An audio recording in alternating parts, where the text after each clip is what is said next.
Through your social services experiences, are you doing life coaching here in Saudi? It's not as frequent as I would like, and life coaching in general,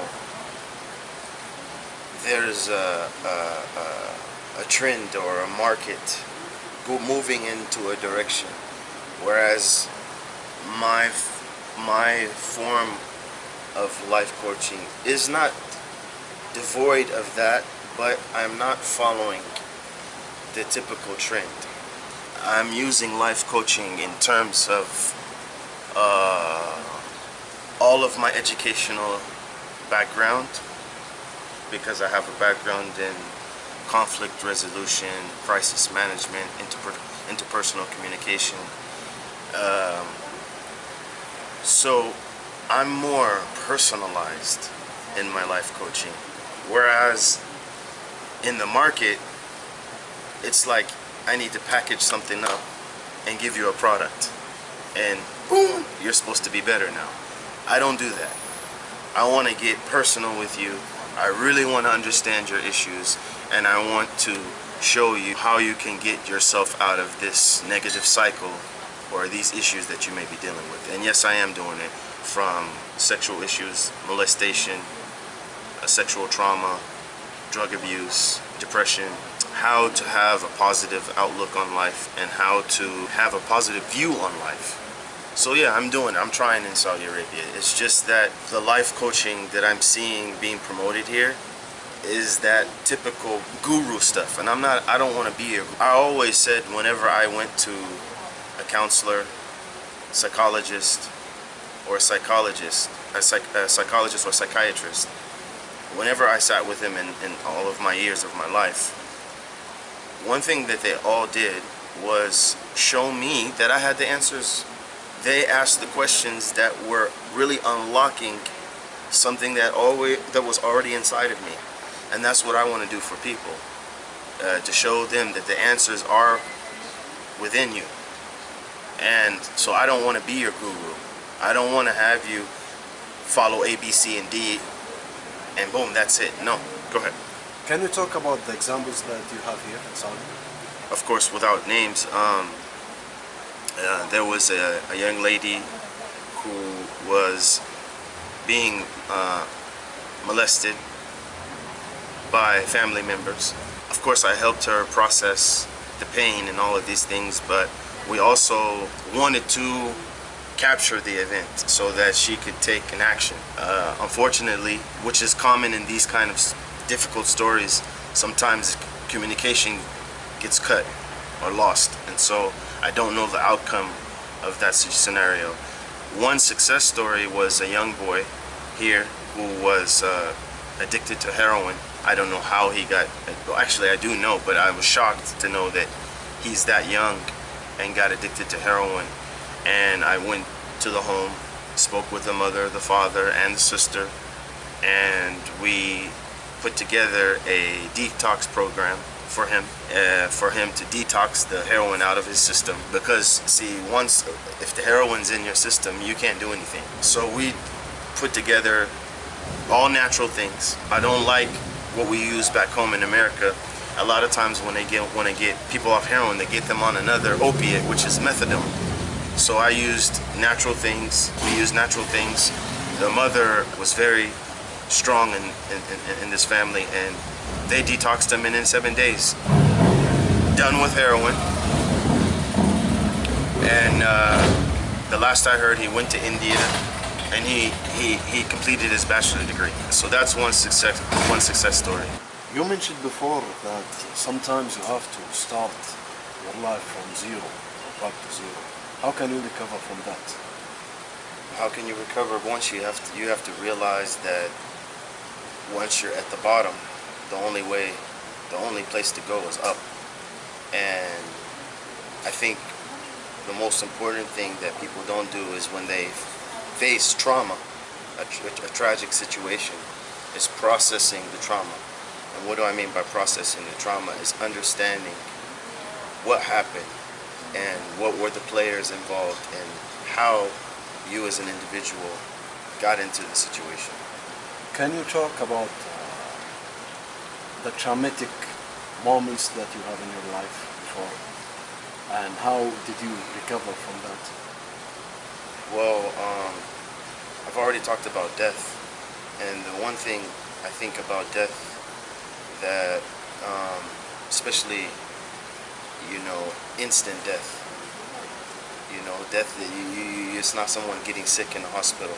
It's just boom, someone died, and I think the most important thing is just to understand that our purpose in life, and that at any moment, life can end for us. So when our loved ones pass away, we just need to understand that we need to grab and cherish every moment that we have in our life.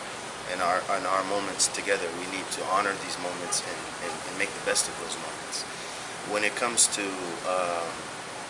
particularly in my case, the biggest trauma outside of death would be, my case of the U.S. government post 9/11 situation that we had in America.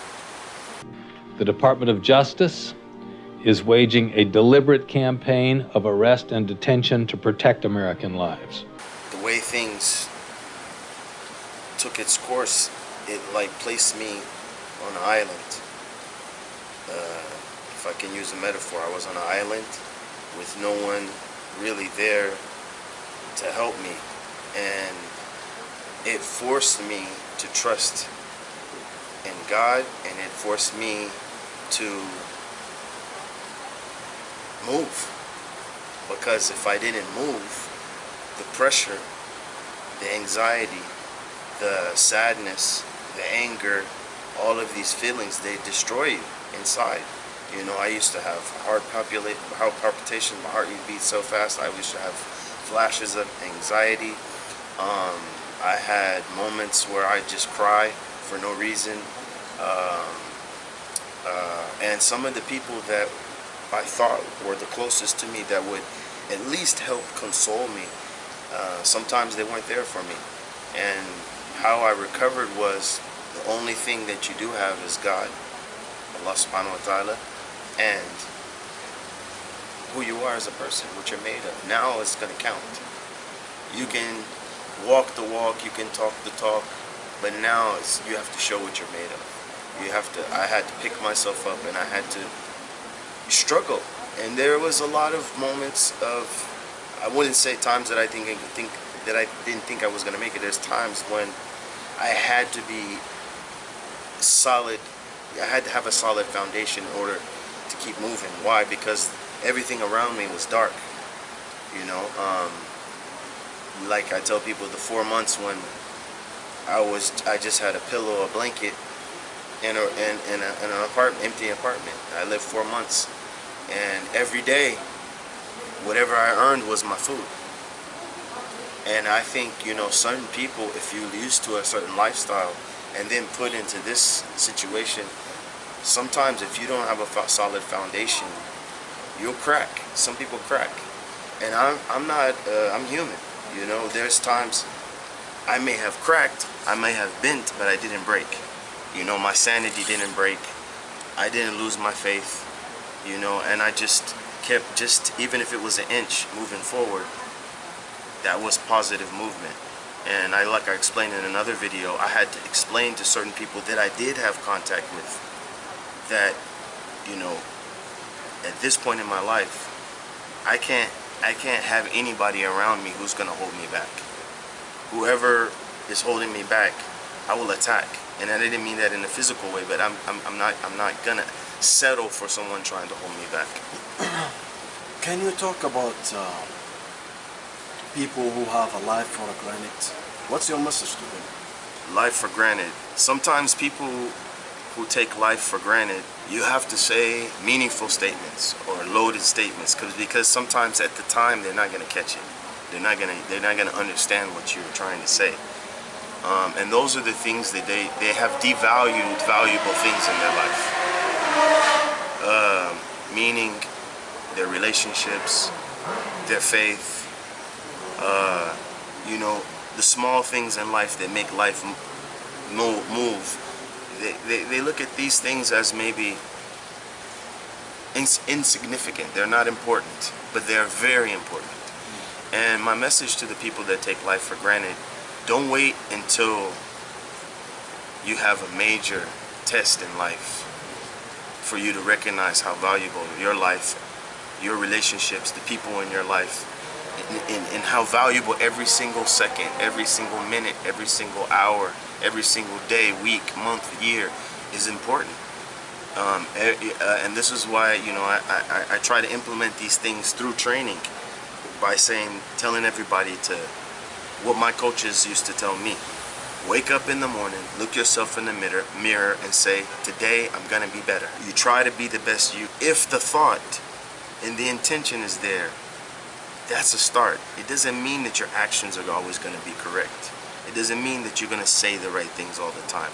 But if you have it in your mind and in your heart and in your intentions that every day I'm gonna try to be a better human being, a better person. For Muslims, I'm gonna try to be a better Muslim every day. At least that's a start.